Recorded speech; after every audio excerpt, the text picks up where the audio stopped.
Hello అందరికీ welcome back to Anu KR vlogs. నేను మీ అనురాధ. ఈరోజు మన ఛానల్లో రెసిపీ వచ్చేసి హెల్దీ అండ్ టేస్టీ రెసిపీని చూపించబోతున్నాను. తప్పకుండా ట్రై చేయండి. వీడియో చూడబోయే ముందు నా ఛానల్ని సబ్స్క్రైబ్ చేసుకోవచ్చు కదా.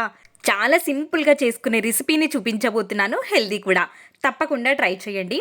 ముందుగా స్టవ్ పైకి ఒక గిన్నెని పెట్టేసుకొని అందులోకి హాఫ్ కప్పు వరకు మినపప్పుని యాడ్ చేసుకుంటున్నాను. మీరు మినపగుళ్ళని కూడా తీసుకోవచ్చు. నేను ఇక్కడ మినపప్పుని తీసుకొని లో ఫ్లేమ్లో పెట్టేసుకొని మంచి వాసన వచ్చేంత వరకు వేయించుకోవాలి.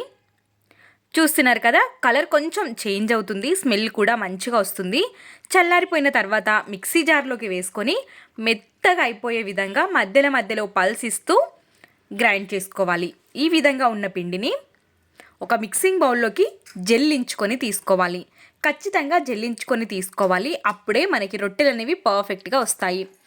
ఇందులోకి నేను ముందుగానే జల్లించుకొని తీసుకున్న 1 కప్పు వరకు జొన్న పిండిని, 1/2 టేబుల్ స్పూన్ వరకు సాల్ట్ని కూడా వేసి మొత్తం ఒక్కసారి కలుపుకోవాలి.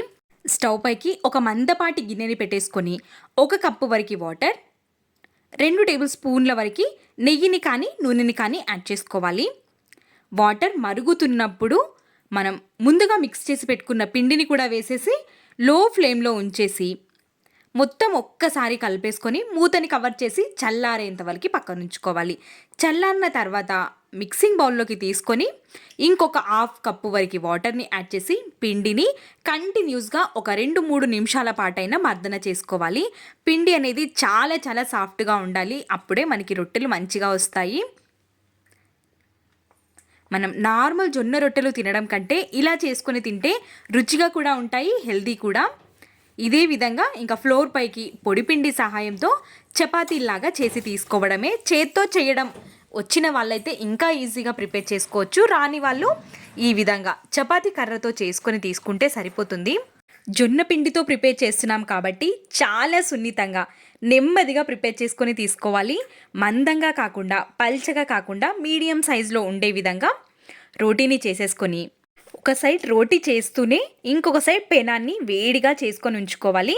ఒక డ్రాప్ వాటర్ వేస్తే ఇక్కడ చూపించిన విధంగా ఉండాలి. అదే విధంగా ఉన్నప్పుడు ప్యాన్ వేడిగా ఉన్నప్పుడు మాత్రమే మనం చేసుకున్న రోటీని వేసుకోవాలి.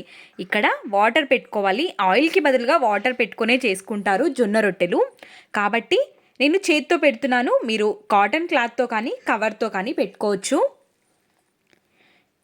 2 సైడ్స్ మంచిగా కాల్చుకొని తీసుకోవాలి. ఎప్పుడైనా సరే జొన్న రొట్టెకి వాటర్ పెట్టుకొని తీసుకుంటేనే టేస్ట్ చాలా బాగుంటుంది.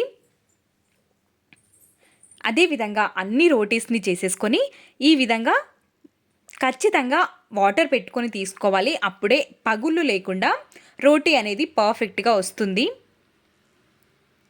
ఇంకా చేసేసుకొని కొంచెం తడి ఆరిపోగానే ఇంకొక సైడ్ టర్న్ చేసి మంచిగా కాల్చుకొని తీసుకోవాలి. అన్నింటినీ ఇదే విధంగా చేసేసుకొని ఈ రోటీని మనం ఏ కర్రీతో తీసుకున్నా రుచి మాత్రం చాలా బాగుంటుంది. తప్పకుండా ట్రై చేయండి. ఈ వీడియో మీకు యూస్ఫుల్ అనుకుంటున్నాను. మీకు నచ్చితే please subscribe. Thanks for watching.